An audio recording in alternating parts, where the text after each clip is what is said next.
Venice, city on the water. A place of beauty and romance that attracts millions of visitors every year. Just a few steps from the well-trodden tourist routes, there's a very different Venice, one populated by fascinating creatures.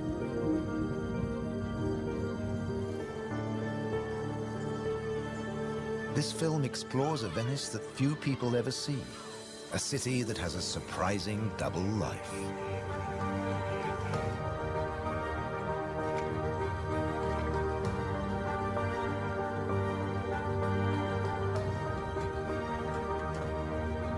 There are secret places and wild creatures in this watery world that most outsiders never discover. In the skies above, on the beaches, and in the canals are the true Venetians that live in every hidden corner of the city and the lagoon. Wild Venice is their home.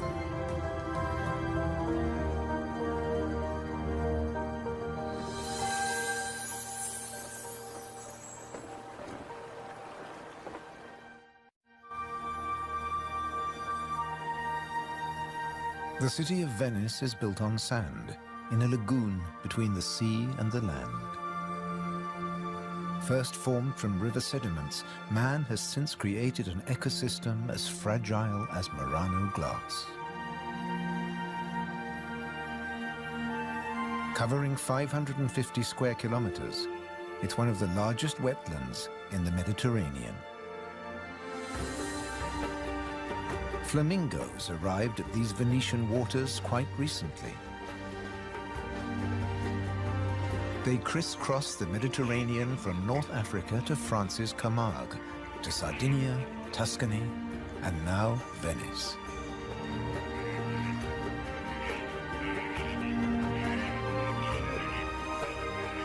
They feed on vegetable matter and small creatures they find in the mud of the lagoon.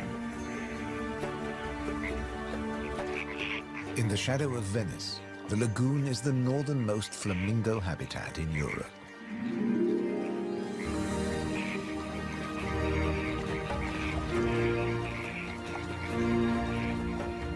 They're here now, but in a few weeks, many will move off again to find richer pickings.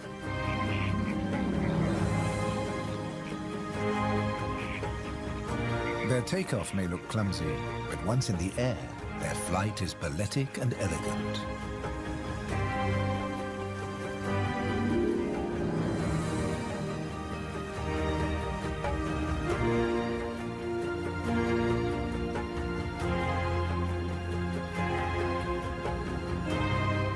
And before too long, they'll return to the safety of this lagoon, tucked between the sea, the city, and the Alps.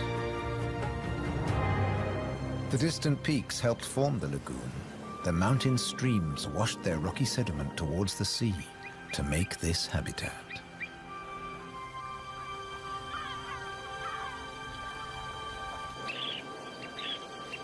Some of the lagoon's other birds are ready to leave.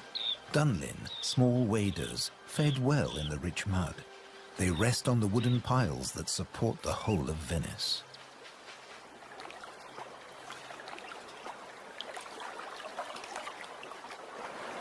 It's spring, time to head off to their northern breeding grounds.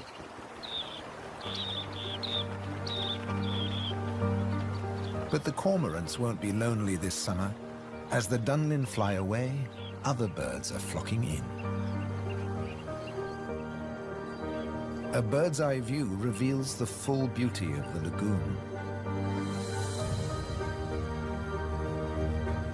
A labyrinth of uninhabited islands, intertwined canals, and swampy sandbanks.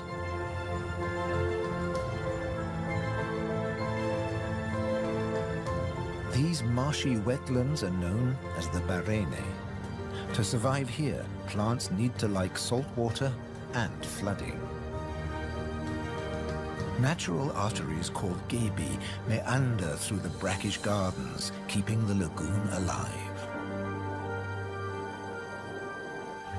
The same waters flow through the city. The curving streams between the islands became the magical canals of Venice.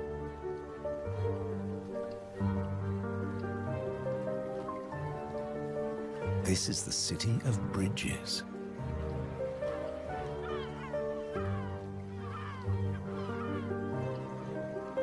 Visitors are mesmerized by the romance of the canals and the ancient architecture, and often miss the smaller, wilder sights around them.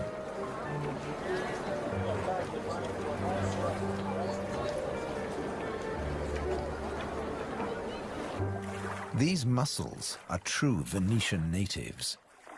And now, in spring, they're breeding. The males spawn into the water, and each female produces up to 10 million eggs. Most of the larvae are eaten by other inhabitants of the canals, but up to 10,000 young shellfish will survive.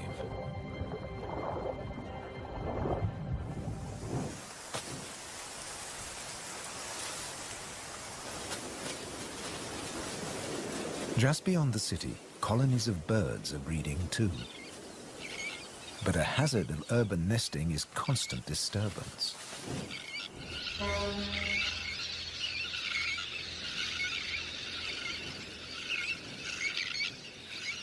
Little terns will quickly fly back to their eggs and can miraculously find their own nest scrapes in the crowded colony. Their cousins, the sandwich terns, lay their eggs directly onto the sand. If the terns are disturbed, they have little time for incubating their eggs. The sand won't keep them warm for long.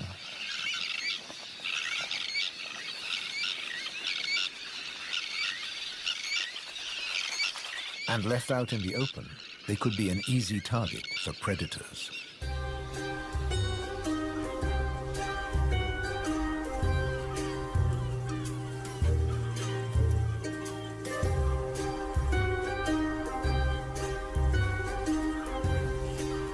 Foxes are the biggest predators hereabouts. But from the air, he's easy to spot. The birds make it known he's not welcome anywhere near their nests.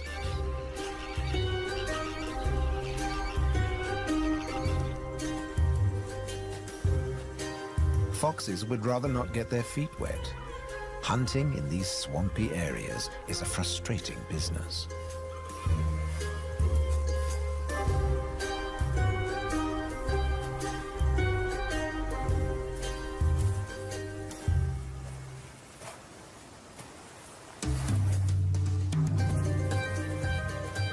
The grand leap disturbed another nesting bird. Now it's a question of following the scent.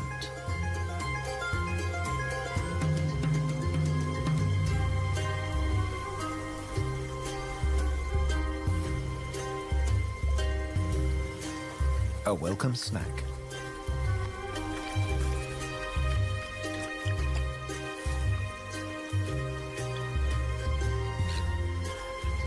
Just beyond the sand dunes is the busy colony.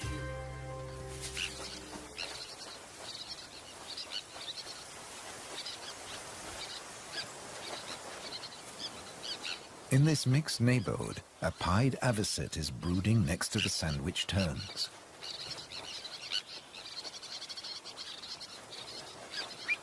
With nests so closely packed, there can be conflicting territorial claims with the common terns.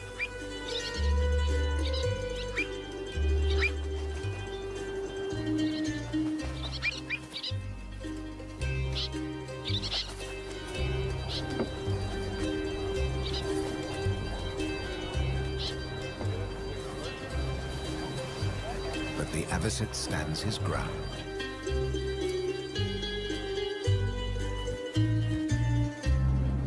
The Grand Canal is the main waterway of Venice, dividing the city in two. It follows the course of the ancient river Brenta that runs from the Alps all the way into the lagoon. It offers a journey through architectural history, starting in the 13th century.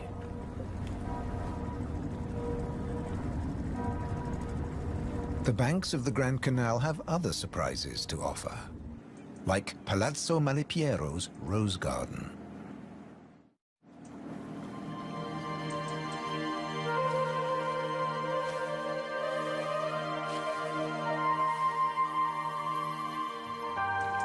Nestled between the buildings is a hidden paradise.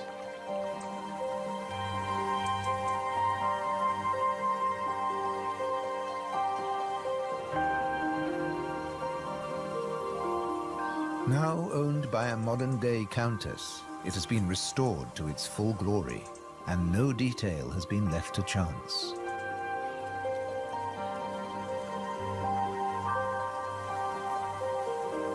With the luxury of space in a city whose every square centimeter is exploited for maximum profit, it's also a sanctuary for many small animals.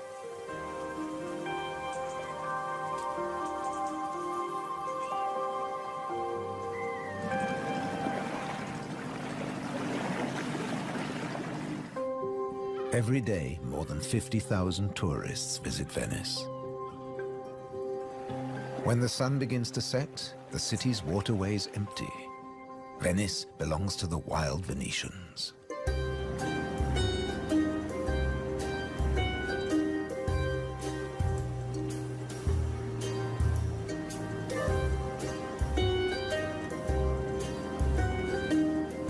Rats prefer to search for food in the cool night air.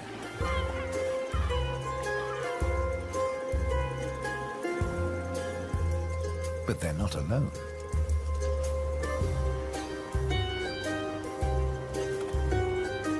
Pine martins are hungry too, and rats are on their menu.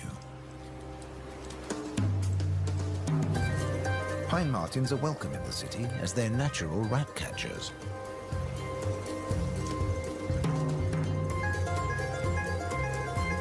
Agile with a keen sense of smell, they can find and follow any rat.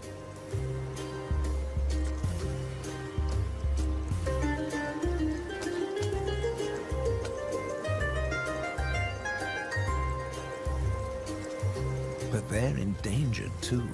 Since the rat population boomed, ironically, many martins have been killed by rat poison. The rat won the day, and the pine martin has to settle for dessert.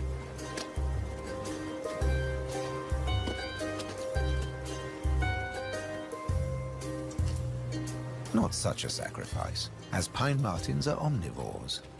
Both meat and veg are on their menu. And sometimes the vegetarian meal is an easier option.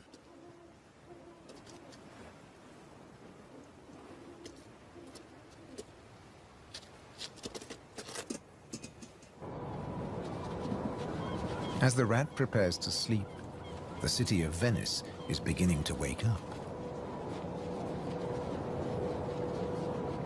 The floating vegetable stalls are the first to move into action.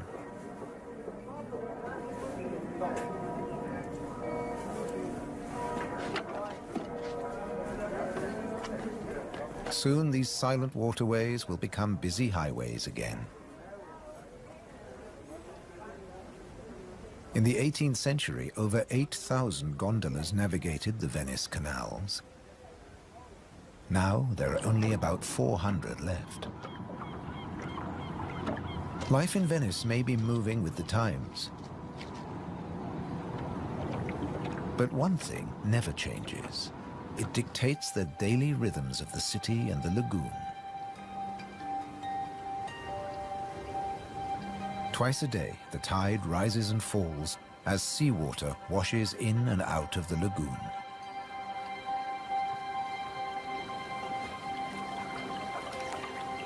The water level changes by up to 60 centimeters. Smooth lakes disappear into swampy wetlands, only to return hours later.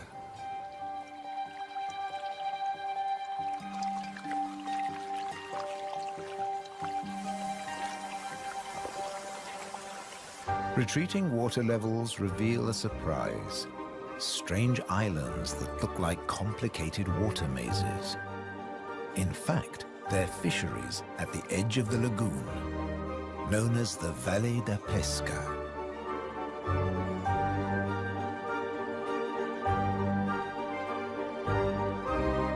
They've been worked by the same families for generations, using a simple but ingenious method.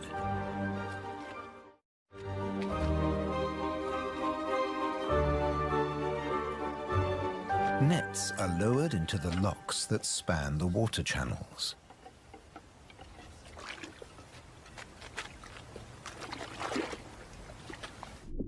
In the springtime, the locks bar the way to the young fish that stream into the lagoon to feed. The fishermen raise the nets and catch the small swarming fish in their thousands.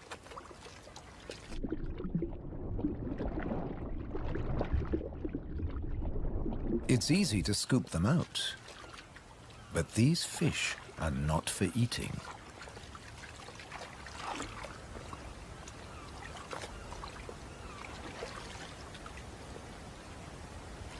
The fishermen place them on the other side of the bars and so trap them in the channels. Here, the spring fish are held under perfect conditions until they grow big enough to harvest.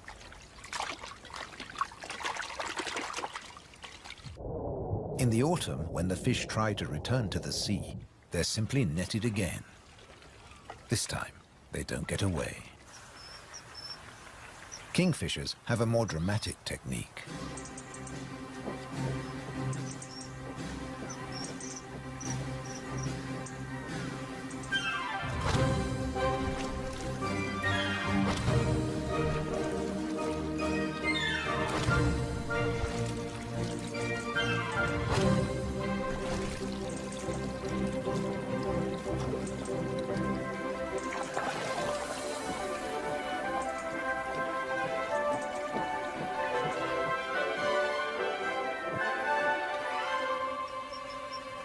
They catch up to 20 fish a day, but need even more if they have nests with hungry growing chicks.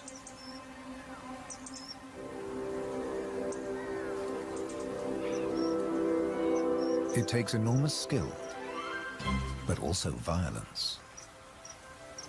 A sharp blow to the head stuns the fish.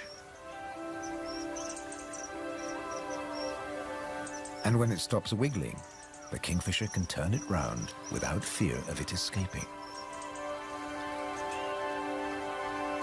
The scales and fins of the fish need to be in line.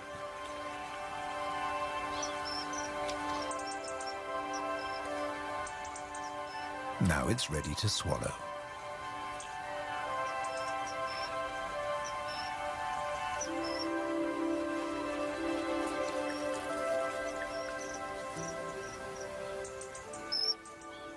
These shallow, brackish waters at the edge of the lagoon are perfect hunting grounds for a kingfisher.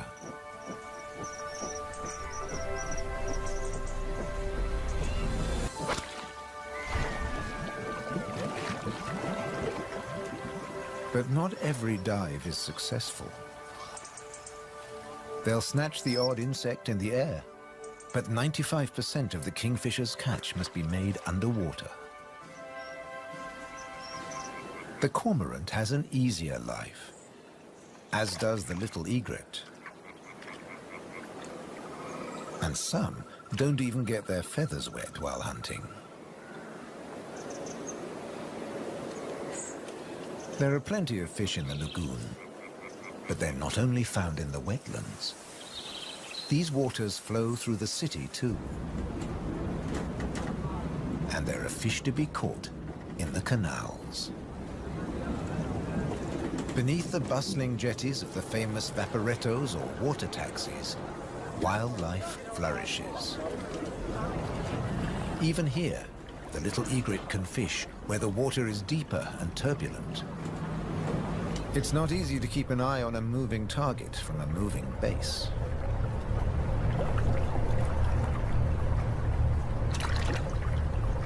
But persistence and patience pay off.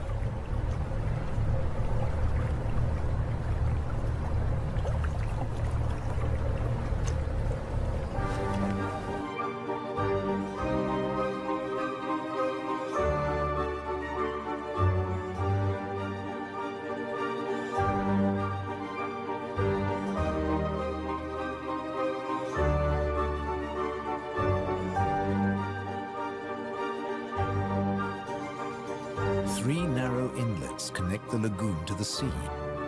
They're known as bocche, the Italian word for mouth.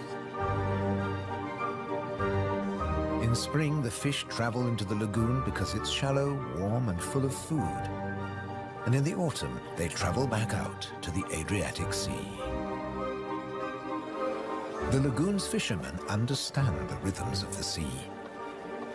But there was one phenomenon that remained a mystery for many years. When they cast their nets into the rich fishing grounds, they were torn to shreds. The fishermen believed that water spirits were grabbing their nets and named the area the Tenue, or Hold Fast. The Hold Fast was in fact a jagged reef, an unexpected and magical aquatic paradise. These unique natural rock formations are similar to coral reefs.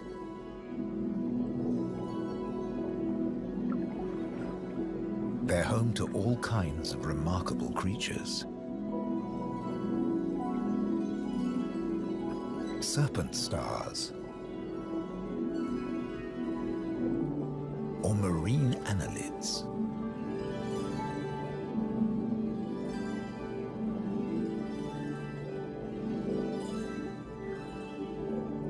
This precious area is now protected. Fishing is forbidden, diving strictly regulated.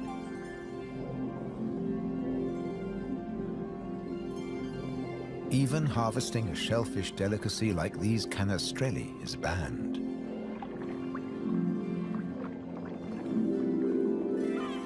The city of Venice is lucky to have rich fishing grounds on its doorstep. The catch is seasonal, and in spring, the fish are small.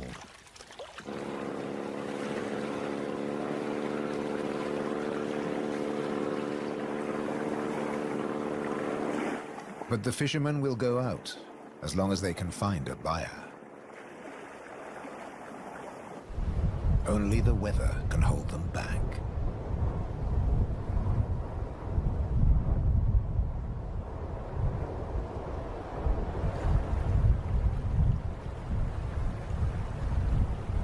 City and wetlands are both at the mercy of the elements. A storm is heading towards the lagoon.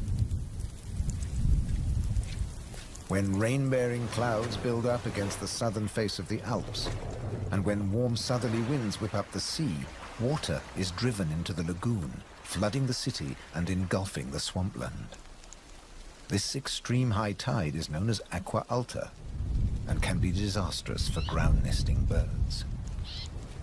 Thankfully, it's rare in the springtime. It strikes more often in the autumn. Storms can vanish as fast as they arrive, and the limpid sunlight that Venice is so famous for bathes the city again.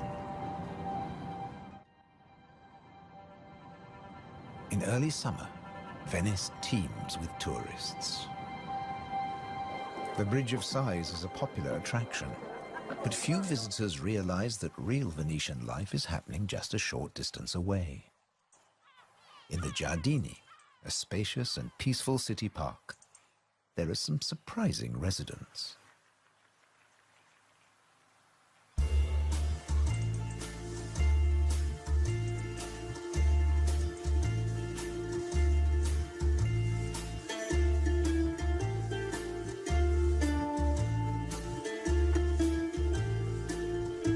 This prehistoric-looking creature is an amorous green toad looking for a mate. After all, this is the city of romance. But for a toad, finding a partner in a city isn't always easy. Even a quiet park is full of danger and disruption.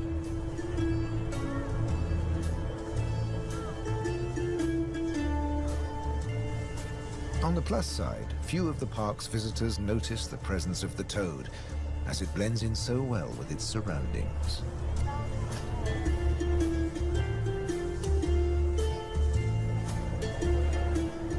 Another of the city's visitors is far more conspicuous.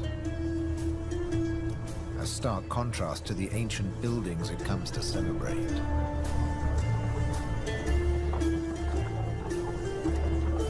and a danger to the fragile city. The toad at last finds a more secluded waterside spot. Soft light, gentle fountains, the perfect place to mate. Venice is full of secret places hidden away from the main tourist routes. A traditional gondola repair shop nestles between the city's Zattere and Dorsoduro districts.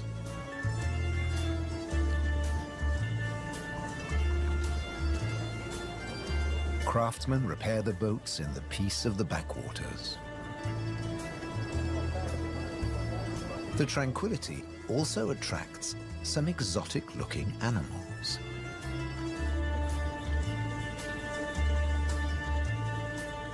Geckos are not native to Venice, but they've settled in well here.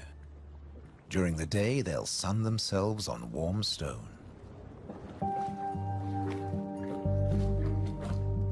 They're waiting for nightfall, when the insects they eat will emerge. And in the golden light, birds that hunt geckos settle in for the night. Terns fly back to the safety of the colony, and others enjoy a final bath. Evening always brings a measure of peace to the city. The Grand Canal is now very quiet, a perfect time for the gecko.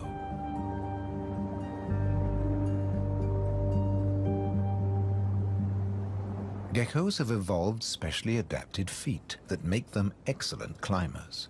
Their toes are covered in millions of tiny branched flaps with incredible adhesive power, so they can grip and climb the smoothest surfaces, even glass.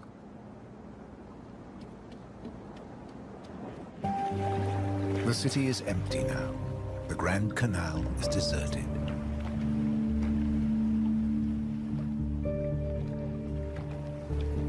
The evening's activity has passed to Venice's bars and restaurants.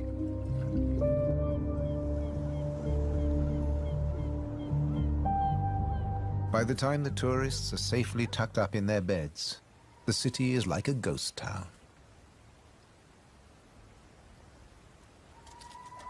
Almost. A rat has ventured out to make the most of any scraps left behind. He must take care not to become a meal himself. Owls on the prowl. One little owl is distracted by bright lights. There's nothing here but fruit. No good for the owl.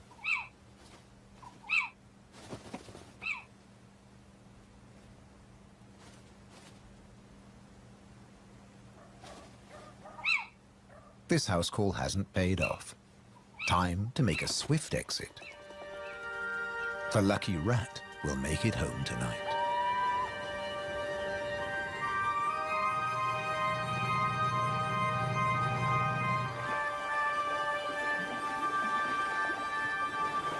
Cormorants bask in the morning sun.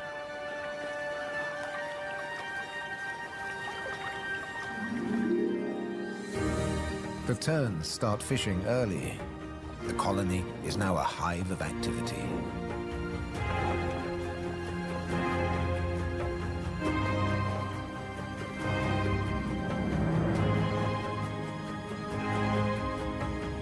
The first chicks have hatched.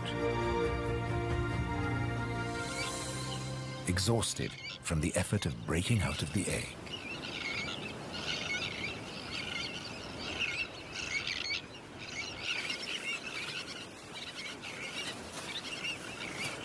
Around them, the colony has turned into a busy Italian restaurant as the adults noisily deliver their food.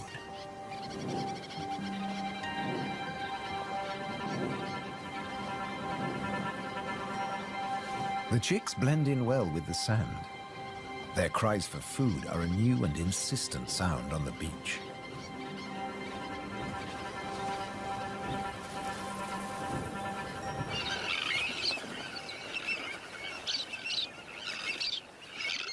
Their calls are echoed by the adults, who do nothing else but feed these demanding youngsters.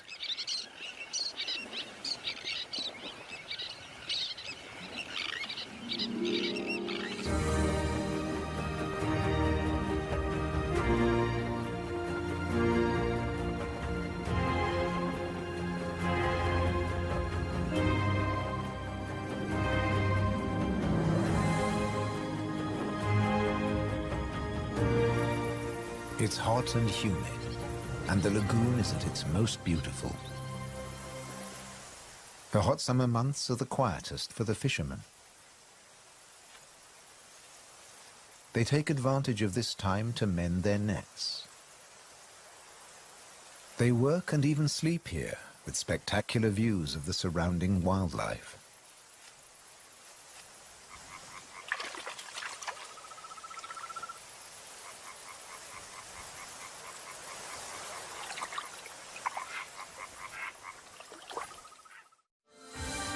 About 8% of the lagoon's surface consists of islands. 20,000 people once lived on Torcello. Now only the cathedral tower remains. Burano is known for its colorful buildings. San Francesco del Deserto is home to a Franciscan monastery. The island of Madonna del Monte is being swallowed by the lagoon, but the ruins of its monastery still stand proud.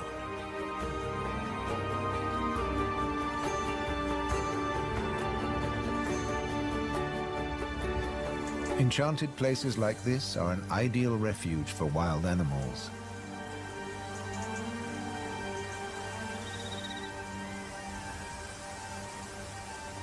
And the island's ancient monastery has some new inhabitants. The ruins are the perfect place for kestrels to nest.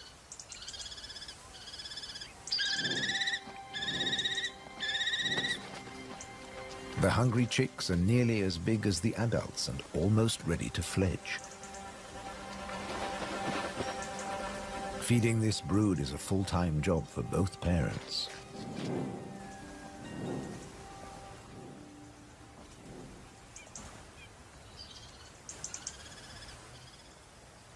Finally, curiosity gets the better of the young birds and they start to emerge from their hiding place.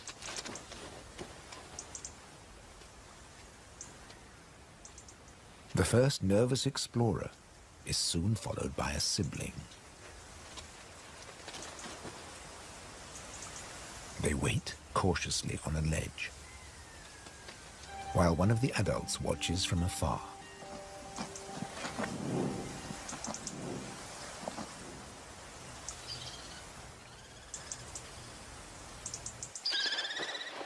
Their mother returns with food, and the young kestrels jostle to get to the front of the queue.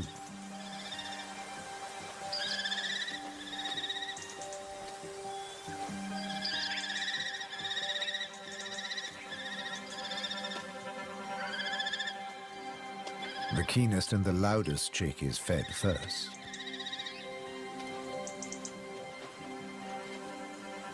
Soon the food parcels will stop. It's almost time for the young to leave the nest and fend for themselves.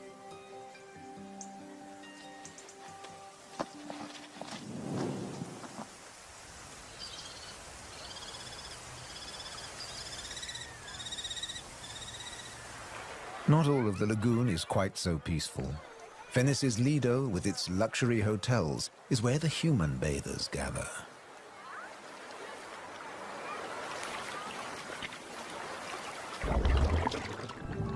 But even here, you can find wild beauty and tranquility.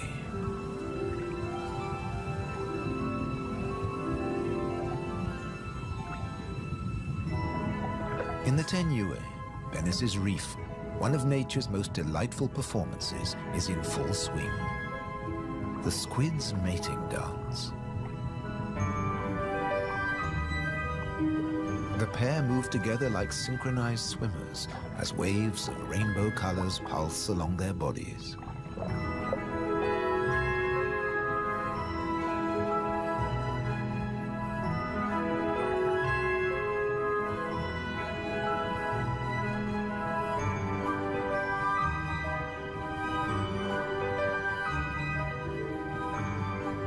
It's like an underwater version of the Venice Carnival.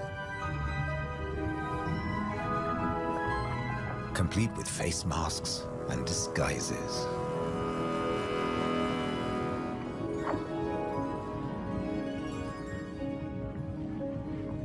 Decorator crabs change their shape by attaching sponges and algae to their bodies.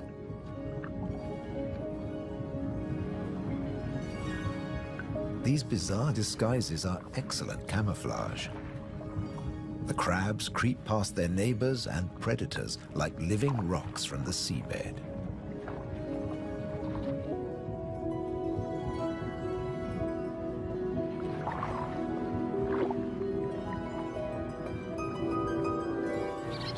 The tern colony just beyond the city is flourishing. The chicks have fed well and are strong and healthy.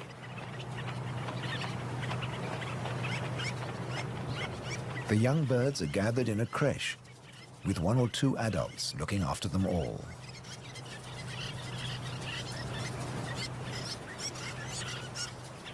Today's lesson is elementary flight. But the teacher's demonstration is over in a flash.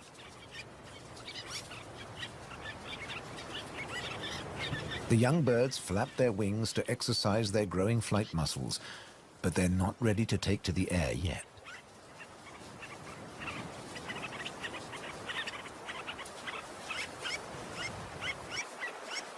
Before long, they'll be flying as well as their parents. The young kestrels are also preparing for takeoff. They bravely take the plunge and launch themselves into the air.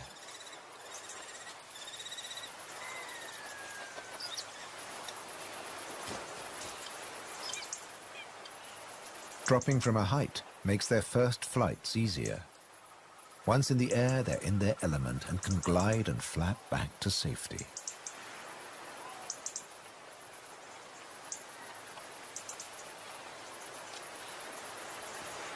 These first flights mark the end of their parental care. Now they have to find their own territory.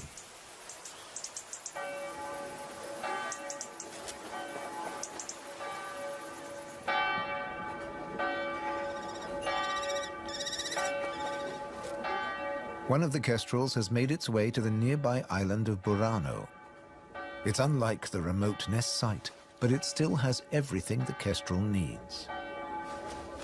Just like the ruins, the brightly colored walls offer protection. These birds are welcome visitors, and the people here seem happy to have a kestrel watching over them.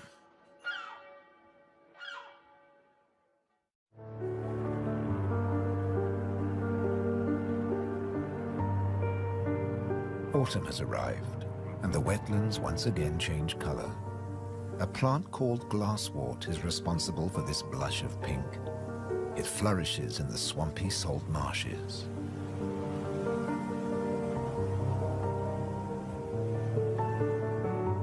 The first autumn mists mark the end of summer. The bright, humid days give way to cooler, grayer hues. The sea and the sky seem to merge into each other. Now in September, the sea is generally calm. But from the autumn equinox, there are high tides. And sometimes, Venice floods. For now, the water is still and shimmers like liquid mercury. When the temperature drops, the beaches are finally too cold for tourists. Animals better equipped to bear the chill reclaim them. A hungry fox sniffs along the shore looking for food.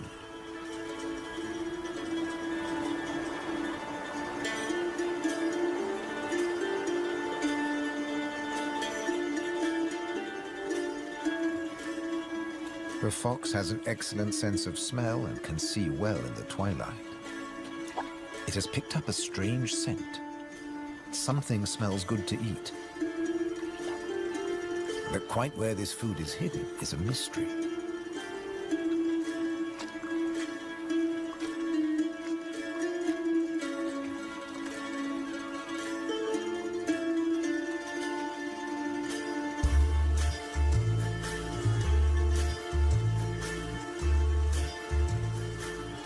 Crabs have been crossing the beach, leaving behind a number of trails, and the fox is very confused.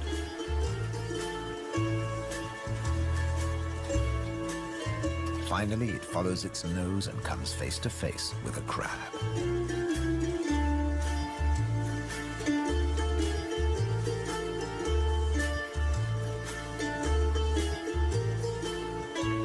It's an unequal battle, but the crab has the advantage of armor and weapons.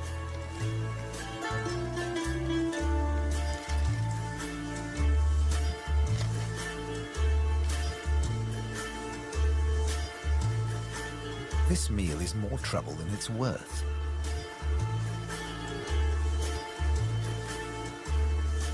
There must be easier pickings. The crab, dazed but victorious, moves off to a more secluded place.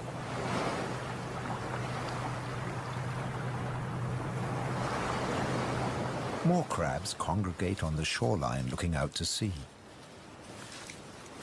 But just across the water, the residents of Venice are having a less comfortable time. The waters of the lagoon are creeping into the city.